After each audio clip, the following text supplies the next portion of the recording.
I figured now is as good a time as any to take a look at this lighting control module that I got for the lady. It is a TenaControls module that I got from HDA Model Works. It is for the Enterprise, the Navigation and Strobe board. I'm not going with the full-blown lighting effect on this one. I'm not doing the transition from impulse to warp drive. I'm not doing any of the weapons or any of that stuff, none of the sound effects. I'm just going to keep this build as simple and straightforward and relaxing as possible. Alright, you stop laughing. Set that aside. What do we have? We have our control module, a package of accessories, and our instruction sheet, which shows us a few basics about LEDs and their circuit diagram, wiring diagram. This is very important. Study this carefully. And basic instructions. What do we have inside the package here? We don't even have to open the package. We see we got some we got some heat shrink tubing. That's nice. What else? We have there's a package of resistors. There's our battery holder. Nice roll of ribbon cable and power switch. They're all 120 ohm resistors. All of the LEDs get 120 ohm resistors. With the green LEDs, the red LEDs, and the white LEDs.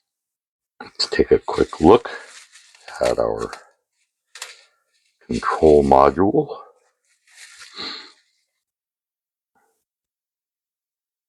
4 wires to connect. That's straightforward enough.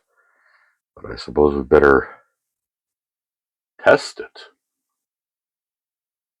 before I go wiring it in and sealing things up. I'd better make sure that it works. Let's pick things up and set things aside a little bit. I think I need to create a test apparatus, and for that I think I'll use some of these very resistors and LEDs.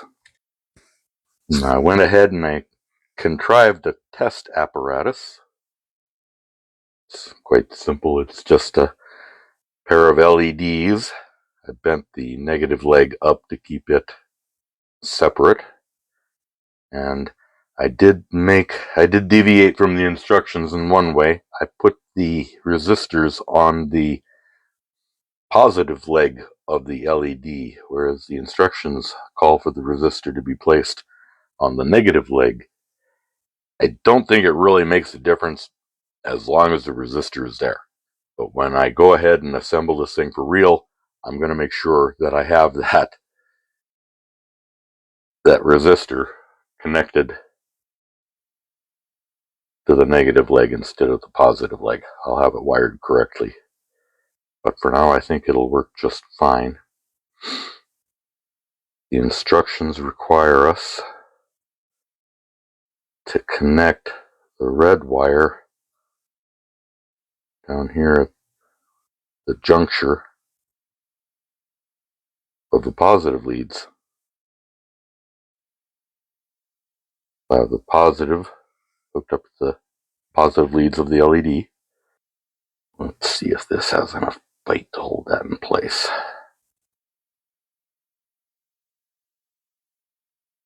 Positive leg connected like so. And now the green lead, double check my instruction here. The green is for the navigation lights, and the yellow one is for the strobes. Let's peel off our green lead here. Ooh, get that over where you can see it again. There.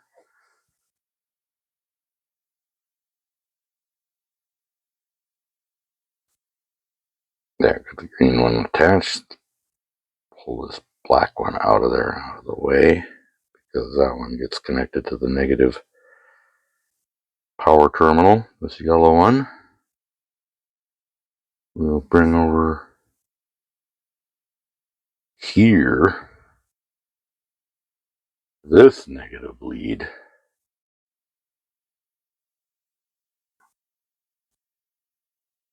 Jump onto that with the alligator clip. Okay, those should all be wired correctly.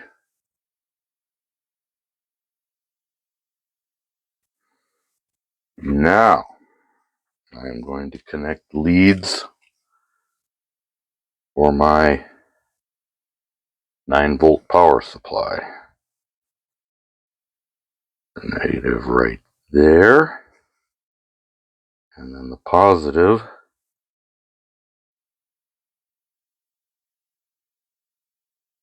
will connect there. See. Double check my diagram. Yeah, black goes straight to ground. Red is positive. Yellow and green. So everything should be hooked up. Let me apply some power. Make sure my power supply is set to 9 volts. Power on. And look at that. Yeah, that looks nice. I like that. Just let that sit there and flash for a while and burn in. I'm going to go ahead and take out another one of these LEDs. I'm curious about something. These are 3mm LEDs, which means that on the model itself, they might fit into these holes here, just barely, with a little bit of trimming, and they might be able to illuminate the inside of the cell like that.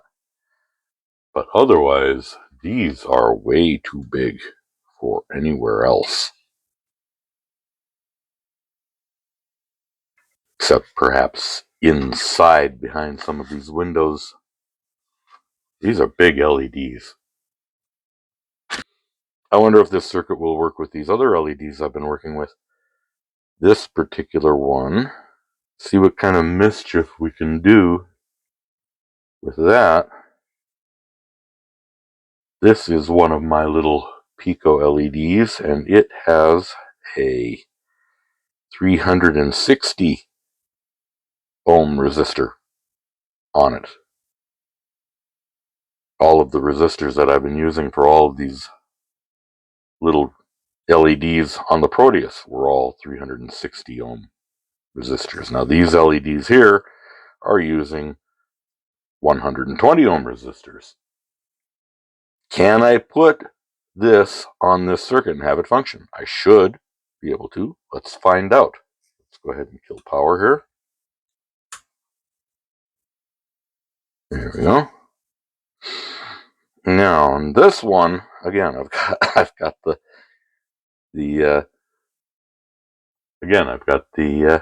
resistor on the positive leg, and again, it should not matter. Just kind of pinch that on there like that. Take the opposite end here.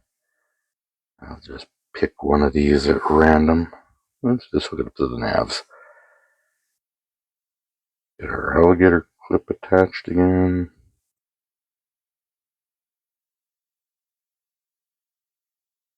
Should be tight. Make sure nothing's short-circuiting. Get that out from underneath there. Make sure nothing's touching where it shouldn't be. Alright, let's apply power again.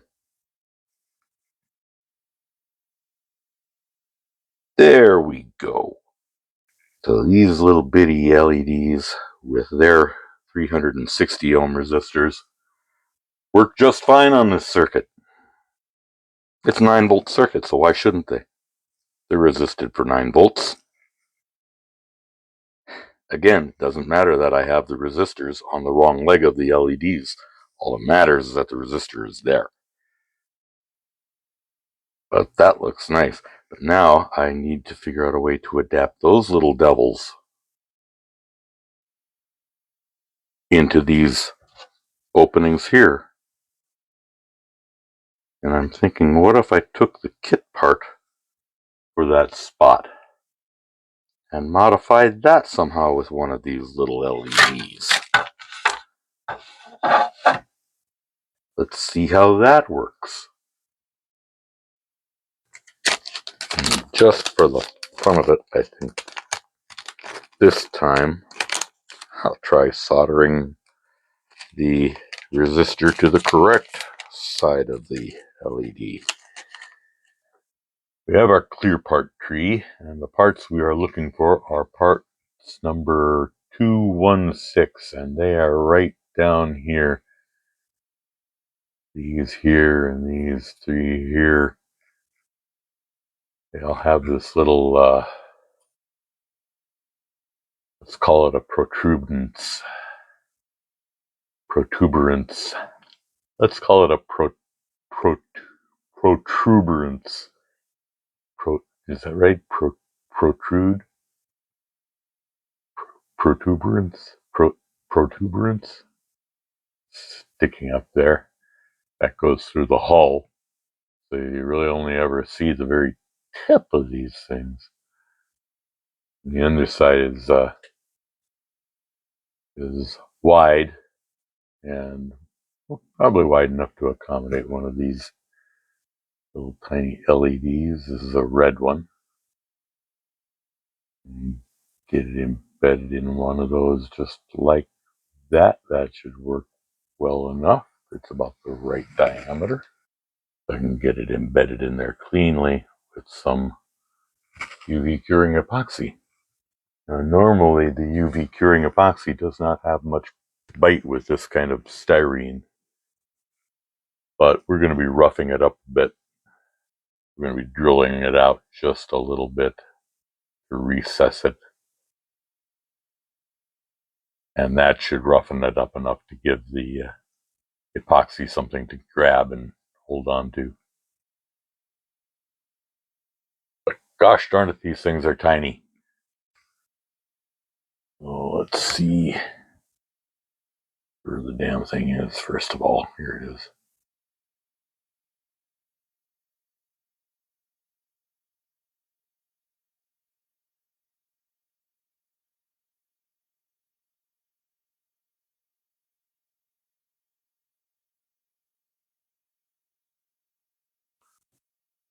Let's see here. Yeah, that'll fit in there. We'll ream it out a little further.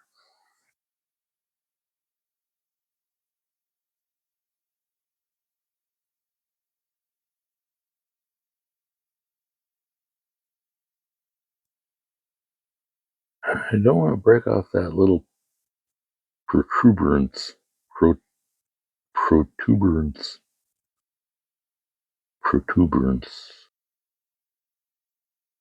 Yeah, that'll work. All right, now I'll grab me a glob of this here sticky putty. Commonly referred to as wall putty or picture hanging putty. Last. It's a problem with these darn things. They're tiny. There, let's just stuck it in a blob of sticky putty. Now I can shape the wire on my LED, take advantage of that sticky putty and use it as an anchor. I hope while we glue it in.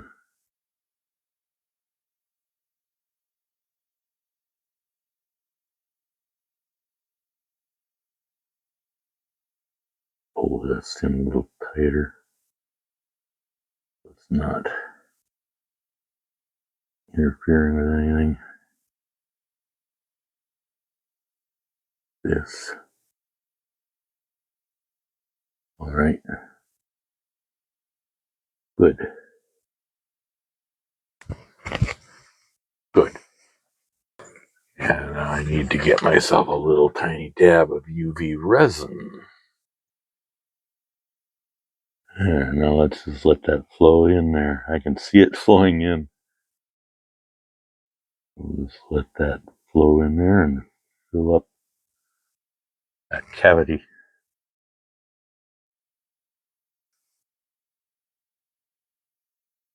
And let's see how our little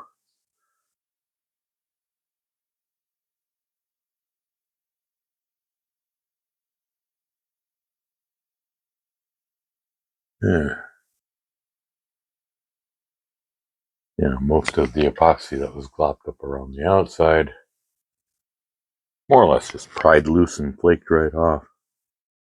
Like I said, it doesn't bond really well to this glossy styrene, but where I roughed it up inside, hopefully it's got enough of a grip to hold it.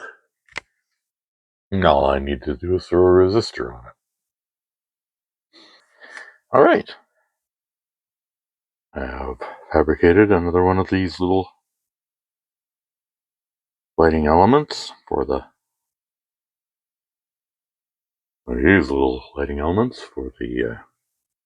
various flashing navigation and strobe lights that we'll be using. This is another test prototype, I guess you could call it. And this one I put the resistor. On this one I put the resistor on the negative lead. I shall wire this together. Just like so.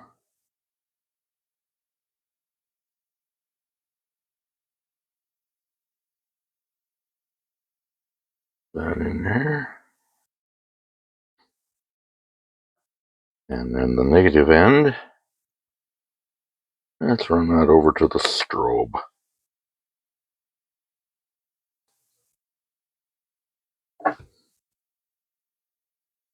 There. Alright. Those are all negative leads. Going into here.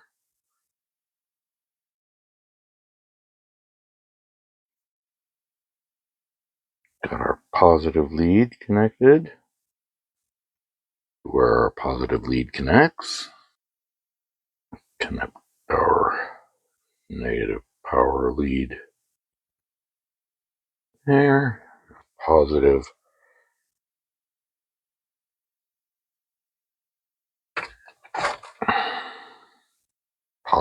is right there. Ooh, it flickered because the power pack still had some current in it. Let's switch it on and see what it does. Oh, look at that. Yeah. Everything's working. I think that little solution to my problem will work just fine. I could even go even tinier LEDs in there. I like that. I'm just going to sit there and let that run and let that flash and burn in for a while.